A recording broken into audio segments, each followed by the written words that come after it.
Praise the Lord. கர்த்தரும் இரட்சகருமாகிய இயேசு கிறிஸ்துவின் இனிய நாமத்தினாலே உங்களுக்கு என் அன்பின் வாழ்த்துக்கள்.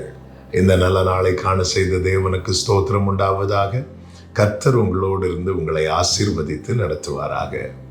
2 தீமோத்தேயு 4வது அதிகாரம் 7வது வசனம். நல்ல போராட்டத்தை போராடினேன், ஓட்டத்தை முடித்தேன், விசுவாசத்தை காத்து கொண்டேன். கர்த்தருடைய பரிசுத்த நாமம் மகிமைப்படுவதாக. தீமோத்தேயுக்கு எழுதும்போது பவுல் சொல்லுகிறார், நான் நல்ல போராட்டத்தை போராடினேன், விசுவாசத்தை காத்து கொண்டேன். கர்த்தர் எனக்குள்ளே துவங்கின விசுவாசம் கடைசி வரை காக்கப்பட நான் போராடினேன். விசுவாசத்தை காத்துக்கொள்ள ஒரு மனுஷன் எடுக்கிற பிரயாசம், ஒரு மனுஷன் படுகிற போராட்டம், அதுதான் நல்ல போராட்டம். இந்த நாளில் எனக்கு கேட்கிற அன்பு சகோதர சகோதரி, விசுவாசத்தை காத்துக்கொள்ள போராடுகிறோமா? எப்படி போராடுவது கேட்கிறீங்களா? எளிதில் புரிவதற்காக 2 வார்த்தைகளை சொல்லுகிறேன். ஒன்று செவி கொடு, இன்னொன்று செவி கொடாதே. விசுவாசத்தை காத்துக்கொள்ள செவி கொடுங்கள், விசுவாசத்தை காத்துக்கொள்ள செவி கொடாதிருங்கள். புரியவில்லையா? ஆமென். விசுவாசத்தை காத்துக்கொள்ள கர்த்தருடைய வார்த்தைக்கு செவி கொடுங்கள். விசுவாசத்தை காத்துக்கொள்ள அந்நிய சத்தங்களுக்கு செவி கொடாதிருங்கள்.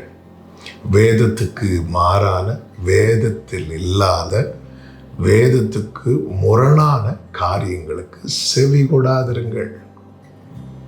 இதுல ரொம்ப உறுதியா இருக்கணும். இன்னைக்கு அநேகர் விசுவாசத்தை விட்டு வழி விலகி போக காரணம் அவங்க படுகிற நெருக்கமோ கஷ்டமோ அல்ல, அவர்கள் கேட்கிற அந்நிய உபதேசங்கள். இன்னைக்கு பிசாசானவன் இதை தான் செய்கிறான், விசுவாசத்தினின்று வழி விலகி போக பண்ண பார்க்கிறான். ஆண்டவருடைய வார்த்தை என்ன? உன் சந்ததிக்கு நான் கொடுத்தேன், இப்படிதான் ஆபிரகாம்கிட்ட சொன்னார். இதுதான் கர்த்தருடைய வார்த்தை. இதை தான் மோசேயை கொண்டு இஸ்ரவேலர்களை மீட்கும் போது உறுதிப்படுத்தின வார்த்தை. ஆபிரகாம்கிட்ட கொடுத்தேன்னு சொன்னார். மோசே கிட்ட என்ன சொல்ல தெரியுமா? உங்களை கொண்டு போவேன்னு சொன்னார். அதன் அர்த்தம், நான் ஏற்கனவே கொடுத்துட்டேன், இனி ஒன்றை கொண்டு போனேன், அவ்வளோதான். இந்த வார்த்தையை நம்பி புறப்பட்டு போகிறார்கள். இந்த வார்த்தையை நம்பி அத்தனை ஜனங்கள் மோசே தலைமையில் புறப்பட்டு போகிறார்கள்.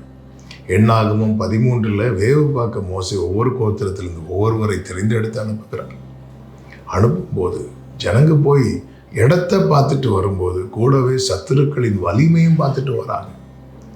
வந்து கர்த்தர் கொடுத்த வாக்குத்தத்தத்தை பேசாமல் சத்ருவின் வலிமையை பேசுகிறார்கள். இந்த செய்தியை தேசமெங்கும் பரம்ப பண்றாங்க. வாக்குத்தத்தத்தை பேசுகிறது காலேபும் யோசுவாவும், சத்ருவின் வலிமையை பேசுறது மீதி எல்லாரும்.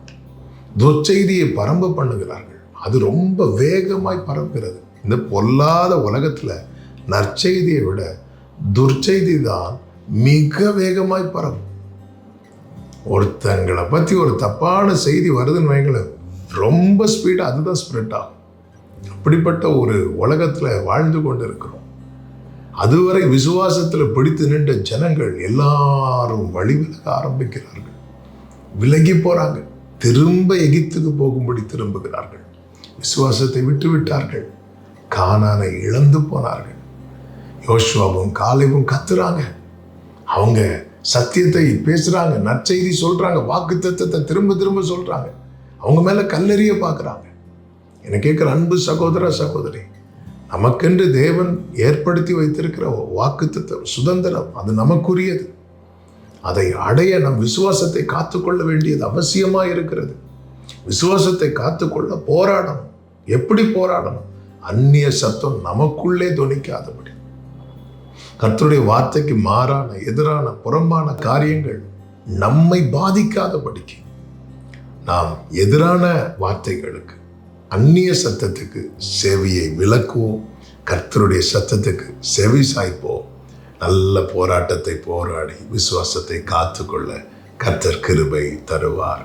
ஜெபிக்கலாமா? எங்கள் நல்ல தகப்பனே, இரக்கமுள்ள தேவனே, பவுல் விசுவாசத்தை காத்துக்கொள்ள நல்ல போராட்டத்தை போராடினது போல நாங்களும் போராட எங்களுக்கு கிருபை தாரும். இயேசுவின் நாமத்தில் பிதாவே, ஆமென்.